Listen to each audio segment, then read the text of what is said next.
Welcome back to House Rules. I'm Jeremy. I'm Victoria. Today's episode, we're going to tell you about all the games that we got to our table in May. You'll notice our co-hosts, again, aren't here. They weren't overly interested in doing just a big list of games. So, in the month of May, we got 36 games done, or to the table.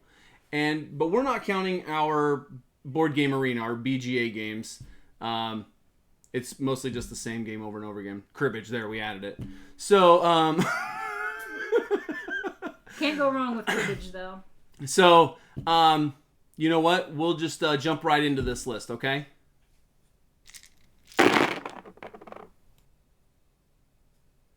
So, the first game that we got to the table was Renegade Games, Raiders of the North Sea.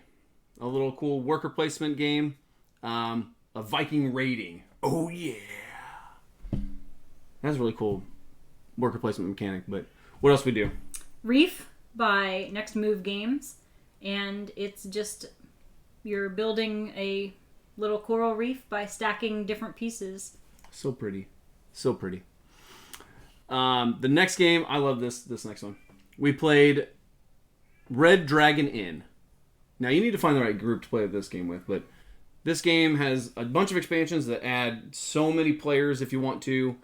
But you've already gone on a Dungeons and Dragons, or you've come back from a Dungeons and Dragons campaign as the party. You've cleaned up. You got your money. You got your beer or your ale or your drinks, and you're trying to be the last person standing with gambling, fighting. So it's the people in this game, the more they are willing to get into their character that they're playing, the more fun you'll definitely have. But Red Dragon Inn by Slugfest Games. Next game is Ren Fair by Atlas Games, and it's just a game where you and your friends are going to the Ren Fair, and you're building your best costume, do funny tricks to earn money to buy pieces for the Renaissance Fair. Yeah, the cards give you little performance things to do. Again, that's one for if you have a fun group to play with that doesn't mind looking silly. So, and the cards are like the Mystic Veil or Gloom, where they're transparent. So, yeah, that's a good one. The next one on our list is Rorosaurus. It's a kind of like little dice battle game. You have a little dinosaur monster, and you're rolling 4 dice. And you're trying to match up to your right hand, your left hand, your breath weapon, or healing. And you send damage tokens to your left and your right until you're the last person standing. Great kid family game. Kind of violent, but... It gets kind of rowdy. But loud and rowdy. So... Next up is Roll for Adventure by... Easy for you to say. Yeah. By Cosmos Games, and it's a cooperative dice rolling game where your goal is to match dice to defeat different forces of evil. Yeah, if you're not a dice roller, this mechanic allows every number on the dice have a place to go, and you're a character, so you have a special asymmetrical power that you can use to defeat all these monsters and do the not activities, the quests on each of the different boards. So, Roll for Adventure. That's one of Faith's favorites too. So, the next one is Roll Player. This one, of your favorites. You're one of my favorites, and that's by Thunderworks Games. This one, you're building your own Dungeons and Dragons character by rolling dice and the different attributes: strength, dexterity, constitution, intelligence, wisdom, charisma. All those go in, and each attribute has a special thing that you can do with the dice. So even if you have a terrible roll in a certain spot, you can mitigate that by changing the dice depending on where you put the certain dice at. So there's a little bit of a market buying to kind of change how the game is played overall. And we played it with the Monsters and Minions expansion. Mm-hmm. So that adds just a little extra. If you're not getting your cards, or if you're not getting your character built right, you can go hunting and maybe do well there. So it's a pretty fun game. I like that one too. What's next? Santa's Workshop. Oh yeah. By Rio Grande Games. It's a Christmas themed worker placement game, and you take the role of different elves building toys for Santa in the 9 days right before Christmas. Yeah, and we played this game at our very first Origins, in 2018? Mm-hmm. We played it with Santa, and we got a little badge from it. We should have brought that. Dang it, we didn't bring it. Anyway, yeah, it's a kind of got a cool little spin on worker placement. I like the trying to get to the spot first, because if you don't, you're kind of, out of luck. Yeah. So, the next game is a 2-player game, Santorini. Again, it can be played with more than 2 players, but it's typically designed for 2 players. You take the form of a god, and you're trying to build up Santorini. You're trying to build up a tower to a certain level and be the first one to get to the top of it. Each of the little god powers are passed out randomly, and you do your best to be the first person to get to the top. I am not good at this game. The girls are really good. I think they usually beat us. Yeah, they're cutthroat about it too. Yeah. So, all right, what's up next? What else did we play? Next game was Scarf and Barf by Steve Jackson Games, and I think this one was on that's the name. That's one of the top 5 of the game for maybe Aurora. Their gateway. Yeah. So everybody picks cards of all the food they ate, and they have a dice value on them and a color: blue, green, or red. And then you flip over 3 carnival rides that have funny name, the Twirl and Hurl and stuff like that. And they have a die that you roll that matches the red, blue, or green. And if the die number that comes up and the die color matches one of the cards that you put out, that one's out, and you don't get to score those points for that one. That one's super quick, super easily. That's probably another one that can travel. But when you play it all the time, you kind of want to leave that one at home. Yeah. The next one we went with a classic is Scrabble. That's really no explanation really there. That's by Parker Brothers. So I didn't win. You won. Yes. Yeah, you're a better speller than me. Next game is Scream or Die by Amber Palace Games, and that is another dice rolling game, and you're different kids, different monsters moving around on Halloween trying to collect different pieces of candy, and if you roll the candy, then you earn candy, or you roll screams and just get extra little tokens. You can change the die rolls to change and stuff the die like roll. that. Yeah. That's why you want the screens. So yeah, you'll notice that we played a lot of the same letter games.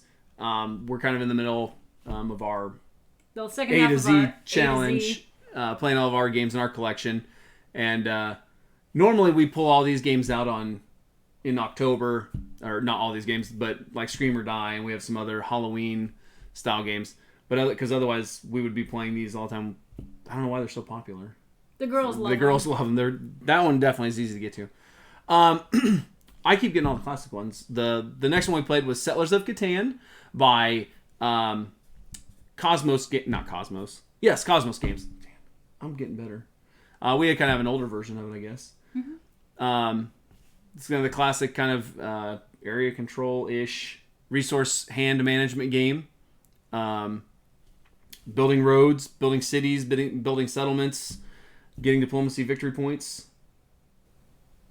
It was just the basic classic Catan, Settlers of Catan. So, on to you, Victoria. The next game is El Grande by Rio Grande Games. And that's one that I played. That one's you played. So. Yeah, because I wanted to play that one on the Board Game Arena, but I got to play it in real life. Yeah, at a friend's house.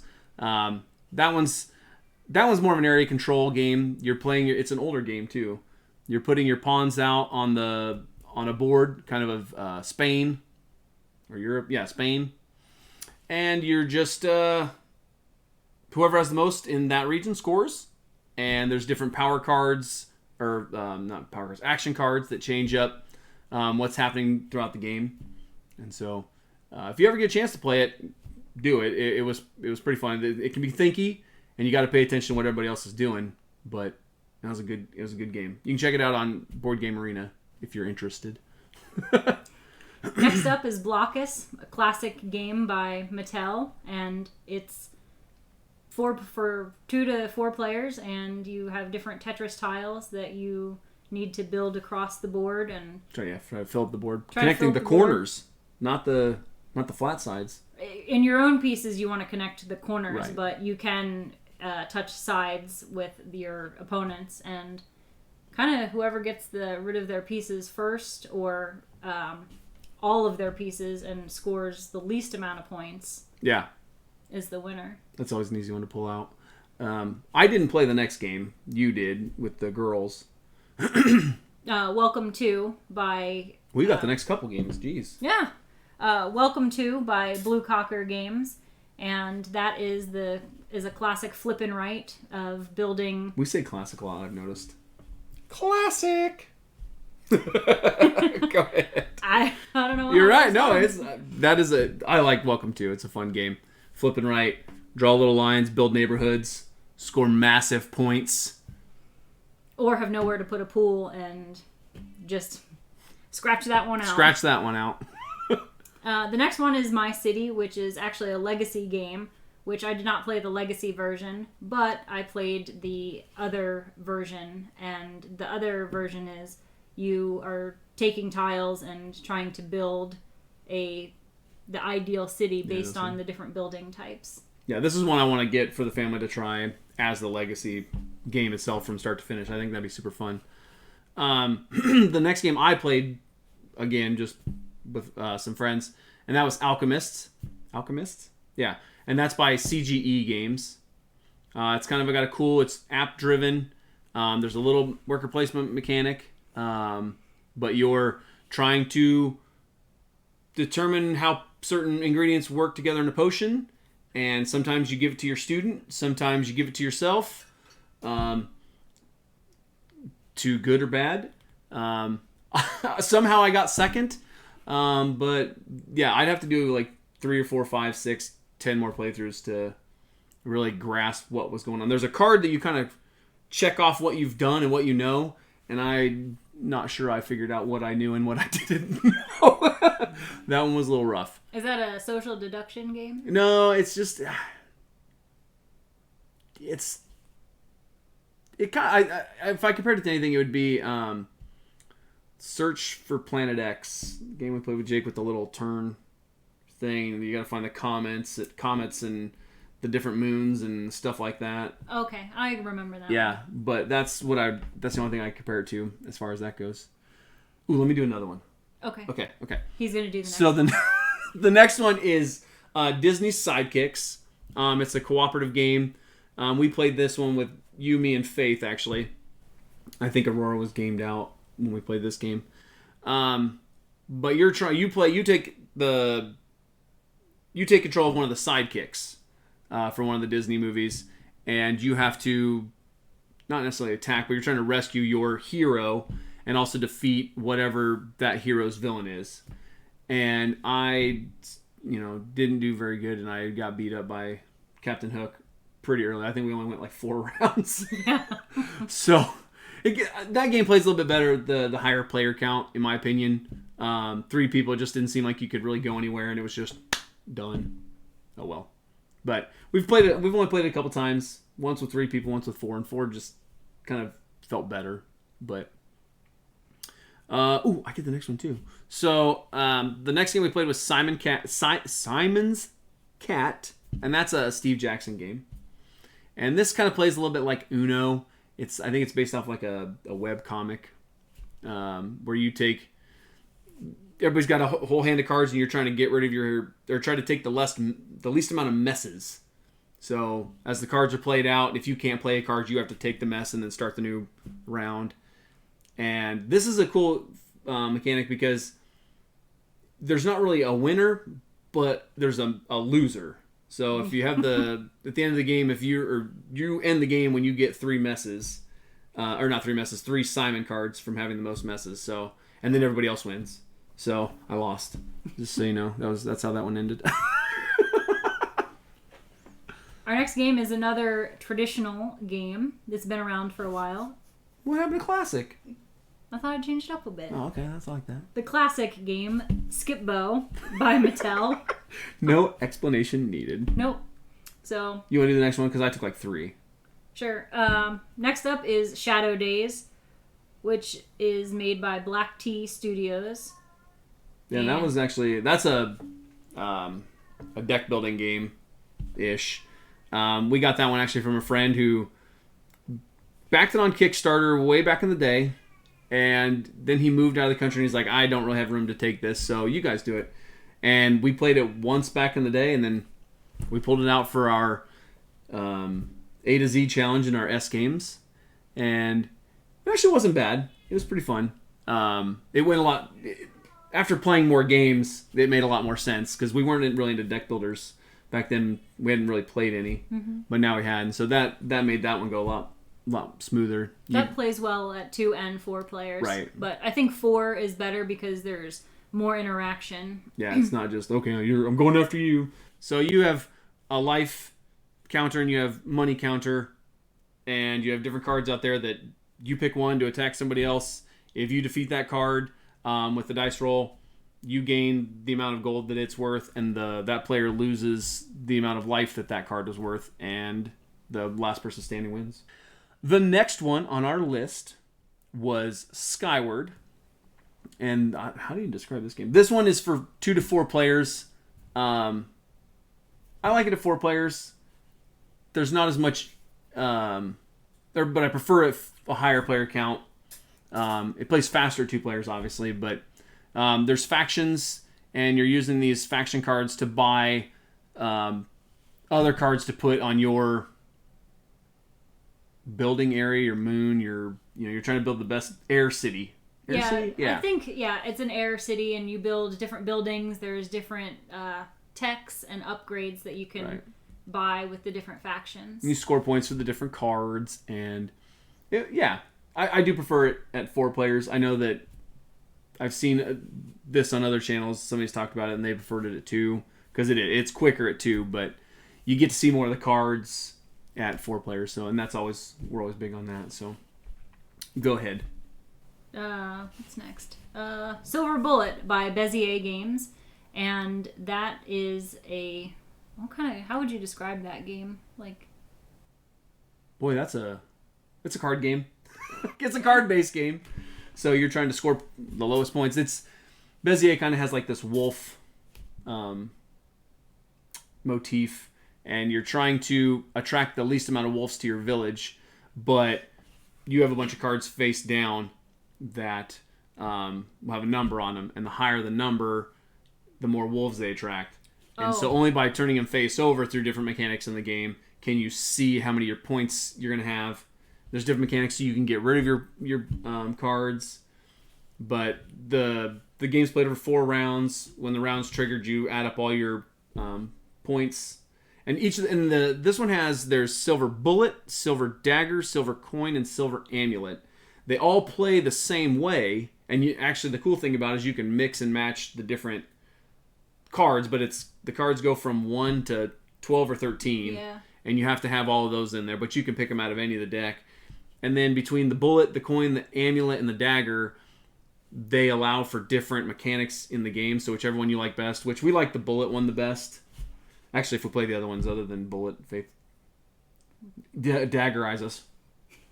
So that's her favorite. But it's actually, once you get the hang of it, it goes pretty smooth. It's really fun, but you have to. There's a little bit of memory, and for old people like us, you kind of go. You get to look at 2 of them, and you go, I forgot. What are my cards? What are my cards? And we actually picked this game up because we saw it on the Foster the Meeples. They were big into this game when they first started their channel, and I was like, they love it so much, like we should check it out. And I remember we just blind bought it, I think, when we found it, and we just said it has to be good. They raved about it, and so we have 3 of them. We don't have the dagger one. We didn't get the dagger one. Now we're kind of kicking ourselves. Yeah. But next on the list is Shutterbug by Calliope Games. This is a great little family game where you are a freelance journalist trying to take pictures of these cryptic creatures, mythical creatures, and you're got to turn in these tips that you've gotten, and you go out and you collect this photo, and it might be a dark photo with where you barely see just a tiny bit of the monster, or you might get a full, just you can see the monster perfectly or the creature perfectly, and you'll score points by fulfilling made up tabloid lists of what they want. So, but Calliope just in general has a lot of really good, especially younger family games, easy to learn, easy to play, very quick games to play. So, but still enjoyable for adults. Right, there's too. enough strategy in there you can do that. So, you want to do the next one? Yeah, the next game is Smash Up by AEG Games, and that's a bit of a direct combat game where you pick different factions. Two factions, and you smash them together. Yep, you smash them up. Smash them up. Smash them up, and you are fighting for different bases by playing different actions or minions to different bases, and it's fun because you get to knock down other players' monsters, kind of make yours stronger. And you could be princesses and kitty Aegeans. You could be spies and superheroes. So yeah, there's a ton of expansions for that game, a lot of different factions, so a lot of replayability. Right, we need to get the big box for that one just to take up less room on our 6 different stacks of boards. That. Yeah, but no, yeah, and that one will play with quite a few people with the different expansions. So if you have a party, boom, there you go, and you don't want to fight each other. The next one, we had another classic game. We played Sorry. And I don't know if you've played Sorry with your kids, but they do not like when you use a Sorry. They just don't like it. So, I didn't win this one either. I was close. Oh, jeez. Random luck. The next game on our list is Splendor, which was one of our gateway games and favorite games. So by Space Cowboy Games. Space Cowboy. So yep, you collect gems to collect cards, and use the cards to collect nobles and score points. Yep, pretty straightforward. Yeah, that was an easy one. The next game is Sushi Go by Game Right Games. You got 2 in a row? All right, fine. Sorry. So Sushi Go is a card drafting game. And we actually talked about that in our last video for travel games. Yep. It's a small box, little card drafting. Boom. See, I helped with that one. Sorry, go ahead. All right, you can take these. Okay, I'll take the next one. The next one was Sheriff of Nottingham. And the copy we own is Arcane Wonders. It's kind of like the first print of it. A little social deduction / bluffing game where you're either the Sheriff of Nottingham or you are just a player trying to bring goods into the market. And you are trying to score points by getting these goods into the market and putting them around your board. Sometimes they're legal tender, chickens, apples, stuff like that. Other times it's illegal, contraband, which score a little bit more points. But could be risky depending on the sheriff. if you get caught with them, you might pay a big price for it and lose some points, but it's a mind bender. Sometimes you gotta make them think that you don't have anything when you do, and do have something when you don't. So if you haven't played Sheriff of Nottingham, it definitely find a group that will have fun with it. The more you have fun with it, the better that game is. If you just kind of play just straight and narrow, would get old pretty fast. But if everybody's kind of getting into characters, it's really fun. Until Faith, and that one time she was the legal merchant, and then the one time she snuck in contraband, I never saw it coming. Yeah. Every time she plays, here's 1 apple. Here's 1 apple. Okay. Here's 2 apples. Oh, that's 2 contraband. So yeah, that one does have some kind of cool rules at how you must declare your stuff. So that's fun. So I'm still 1 too. The next one, oh no, you do this one. This is one of your favorites. Stone Age by Z-Man Games. It's a worker placement game set in the caveman. Would you say it's classic? It rocks my world. Okay. Jokes aside. Yeah, Stone Age is a great worker placement game. We forgot what we were saying about Stone Age. Worker placement. You're collecting resources to buy cards, to build huts, to expand your number of your tribe. So there's a little bit of set collection. Stone Age is a great introduction into the worker placement thing. In my opinion, I think in yours too, it plays better for us at higher counts. 2 players just kind of takes out part of the game. Like, oh, you can only have so many of these places taken up. And if 3 of these places, you can't go to those ones. So it's... Check out Stone Age, definitely. It is... I won't say it's a gateway game, but it can be. But like I said, we preferred it to 4 players. It's more fun. It's more competitive. There's more vying for what's more important, getting food for your tribe first, and maybe or in the missing out on a resource you might be able to get easily, or getting that resource and missing out on some food that can feed your tribe. Who knows? So yeah, that's a super fun one. The next one is one of the girls' favorites, and it'll hurt your hands. It'll hurt your knuckles. Taco Cat Goat Cheese Pizza by, is it Dolphin Hat Games? Yeah, Dolphin Hat Games. Dolphin Hat Games. This is a cheap little card game played similar to War. You just flip over a card, and whatever turn order, you start with taco, then the next person says cat, then goat, then pizza, or cheese, and then pizza. And if that card pops up when it's called, everybody tries to slap for it. And if you're on the bottom, your hand's going to hurt. But watch out for the gorilla, the groundhog, and the narwhal, because you have to do different actions. Knock the table and then smack the card. So yeah, when you're playing with adults, it's funny because like kids like quick, and then the adults like boom, boom, boom on the table, and by the end your knuckles are red. I think we played it right after we first got it like 3 or 4 times with a mix of adults and kids, and there's some fingers that are getting jammed in there, but we're on our second copy of Talking yeah. Cat. It's a super fun little quick game, but have a sturdy table for sure. Is it my turn? Your turn? Your turn? My turn? My turn? Your turn? Go ahead. I'll take the next one. Okay. Getting to the end of our list, we've got Takanoko by Bombix Games, and it's set in Japan, or well, it's yeah. Somebody sends a panda to somebody. The panda has to. Yeah, it sets in Japan, and the Chinese emperor sent the panda to help out, or as a peace offering. Yeah, you're on the right track. So your goal is to grow different types of bamboo as the gardener, or please the panda and feed it different types of bamboo, and you have little goal cards that'll help you to build the best garden, or you score points by completing the different tasks on the cards. Yeah, if anybody wants to send us the super deluxe, the giant panda, it would be greatly appreciated.